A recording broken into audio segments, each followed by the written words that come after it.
He is the most listened to talk show host in America, who this week said the budget deal Congress handed the president was an outrage by both parties.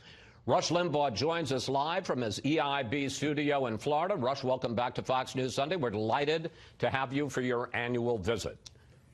Yeah, and it's great to be back, Chris. Thank you very much for having me, as always. All right. So I know that you are a constitutional conservative and originalist. Do you really have no problem with President Trump declaring a national emergency and taking money that Congress refused to give him? You know, no, I don't. I just listened to your panel, and I think so many, it's all minutia. All you guys were talking about was minutia. Katie Pavlich had it right. We have an emergency. This is an invasion. The very existence and definition of American culture, American society, the rule of law. Why does nobody talk about the fact that millions and millions and millions of people are breaking the law, coming here illegally, and that the Democrat Party wants that to happen? We can't have the breakdown of rule of law and law and order this way. That alone would suggest that this has gone on way too long and needs to stop it. The argument about where drugs come into the country, can anybody deny that they're coming in and it needs to be stopped and it's destroying future generations of the country? We're so caught up in the game of how Washington debates issues. Is this a fact? Is that not a fact? It is undeniable that we have a major immigration problem and a political party that needs a permanent underclass of voters that wants that parade of illegal people who are uneducated, don't even speak the language. They want them here. All right. And you and I have this agreement that I can interrupt you so I can keep things moving because, as Donald Trump said, you can go for 3 hours. All right. But I want to ask you about the game that you say we play in Washington, because the fact is that when President Obama took executive actions, you were outraged, and as you would expect, I've got a couple of examples of Rush Limbaugh over the years. Let's put them on the screen. In June of 2012, when President Obama deferred action against the Dreamers, you said this: 40 years ago, Richard Nixon was hounded out of office, supposedly for his illegal actions. And I'm telling you that whatever Nixon did pales in comparison to just this move by Obama today.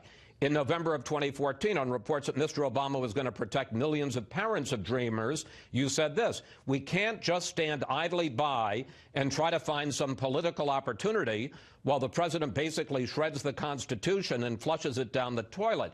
So here's my question, Rush. I understand that you like what President Trump is doing and you didn't like what President Obama was doing.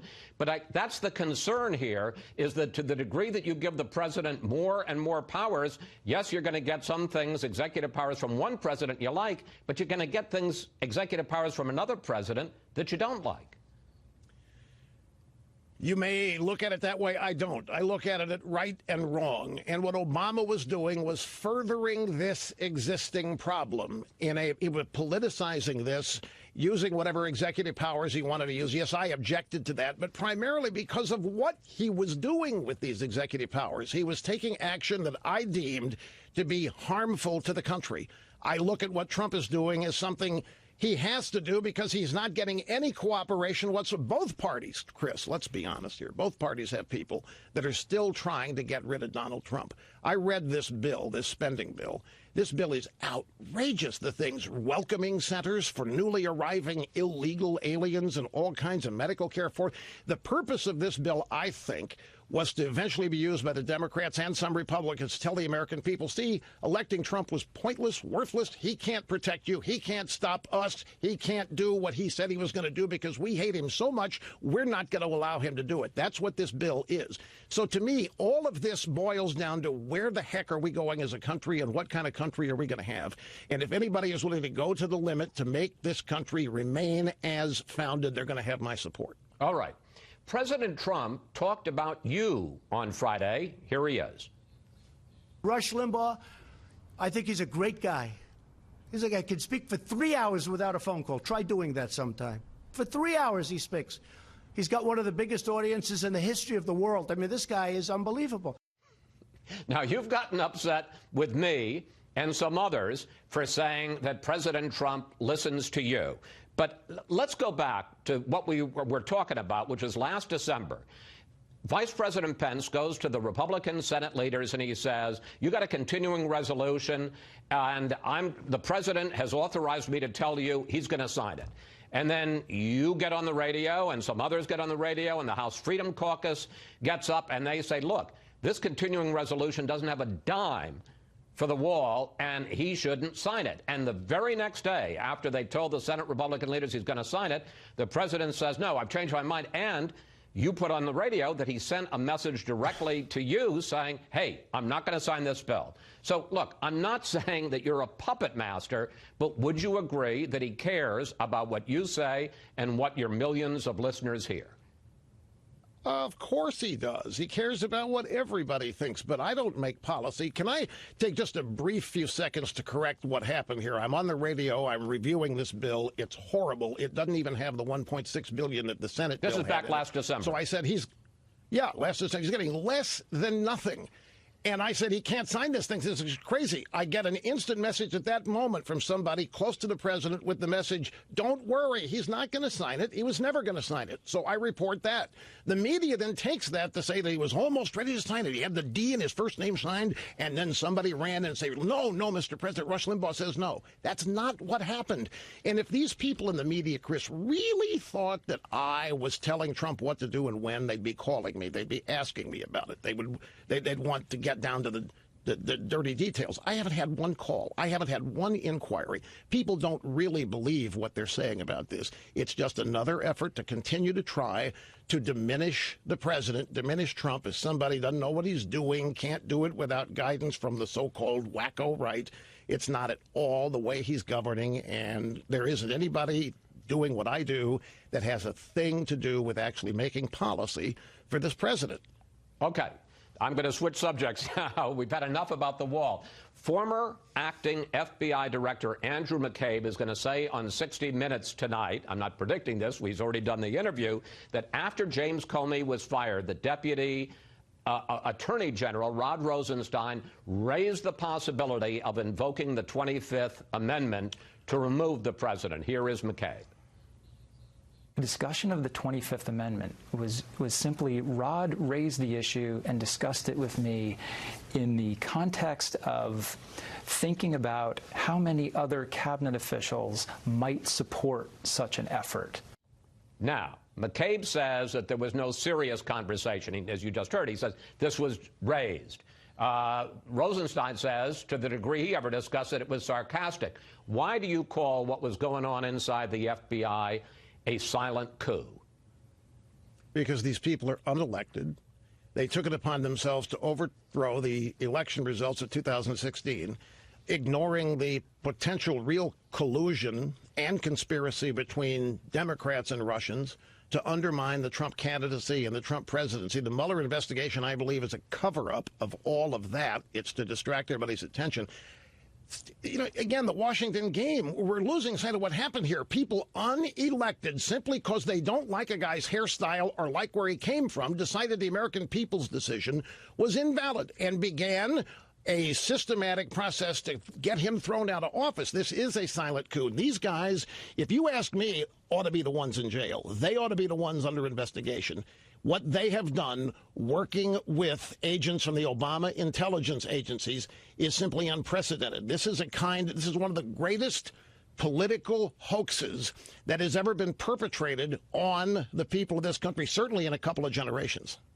Federal prosecutors, speaking of people in jail, federal prosecutors have recommended that Paul Manafort, for a few months, the president's campaign manager in 2016, that he serve up to 25 years in prison, basically be a life sentence. He's 69 years old now. Right. What do you think of the sentence, and should the president pardon Paul Manafort? I do not know about presidential pardons on something like that. I just think that every one of these things that has happened here is designed to make it look like there was some kind of collusion between Trump and Russia.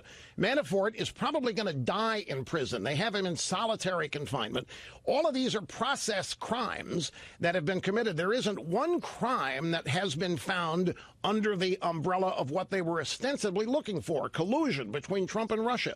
It's serious, Chris. I saw a poll the other day. 42% of the American people, after 2 years of this, believe the Russians tampered with votes and affected the outcome of elections. There is no evidence to suggest so, and Rosenstein's even said that that's the case when the indictment of those Russian internet trolls was announced.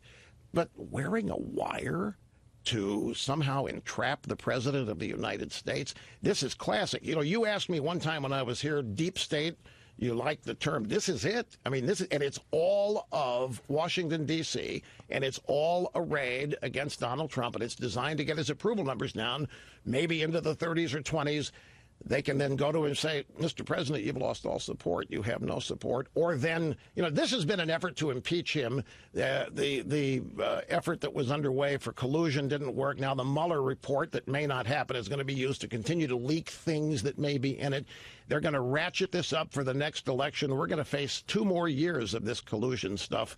And I think it's something people need to be paying a heavy price for what they've done on the investigatory side of it. All right, let's talk about the next election, 2020. Is there anyone in either the announced or potential Democratic presidential field who you think would offer President Trump a real challenge? Well, I think, you know, first thing I'm doing here, I'm trying to be one of the first to book a first-class seat on the train to Hawaii after we enact the Green New Deal or whatever it is from Alexandria Ocasio-Cortez. I think what we're going to have, these people they're so convinced they're going to win that's why so many of them are running. And they are going to be in a contest to see who can out-extreme the other, who can move the country furthest to the left the soonest. It's going to be very entertaining to watch. I hope it is eye-opening for the American people. Do you see anybody in that field, though, who you think that person could give the president a run? Well, I don't know that any of them right now give a president a run, but I think the front runner would probably be right now Joe Biden. 77 years old, plagiarist, nickname Plugs. I think he's the guy that they probably are thinking is the leader in the polls right now. But it's going to be very crowded. They're going to be knocking each other off. That's going to be fun to watch. Incumbency carries with it a lot of power, as you know, and I think they're convinced that they've already won this election like they were convinced in 2016. They're getting way ahead of the game, and I don't think it's going to be as easy as they think to win the presidency. Let me ask you about that, because you talked about the Green New Deal and the trains to Hawaii. You've also got... Great. Isn't that wonderful? Well, yeah, you know, what was it in Back to the Future, where we go, we don't need roads or apparently tracks. The calls for Medicare for all, calls for huge increases on taxes on the very wealthy. How potent an issue do you think the president has, and how much do you think he will make this case that the Democrats want to make this a socialist country? I think it's a huge case because we're not a socialist country, and even Fox News poll the other day pointed out how many people prefer capitalism. We've done a real disservice to our young people. You look at this new Green Deal and you look at the things that they think are true. They live in the greatest country ever. They have more opportunity for contentment, happiness, success than ever. And they think they live in a country that's unjust and immoral. They have been ill-educated, mal-educated, and it's really a shame. I know young people, Chris, who really think that by the time they're 65, the world is not going to be habitable because of climate change, which is another hoax. There's no evidence for it. Climate change is nothing but a bunch of computer models that attempt to tell us what's going to happen in 50 years or 30. Notice the predictions are never for next year or the next 10 years. They're always for way, way, way, way out there when none of us are going to be around or alive to know whether or not they were true. In the meantime, they get to push for more government, big government, more tax increases, more control over people.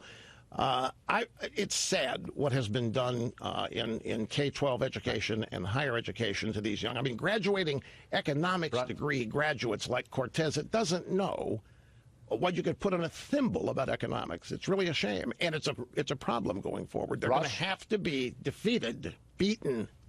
Yes. Thank you. Thank you so joining us again. Oh, my gosh, that's it. We're out of time. We're out of 14 minutes. Let's say we flew by. Anyway, it's always good to talk with you. Anytime you want to come back, you're always welcome, sir. I appreciate it. Thank you very much. See you next time.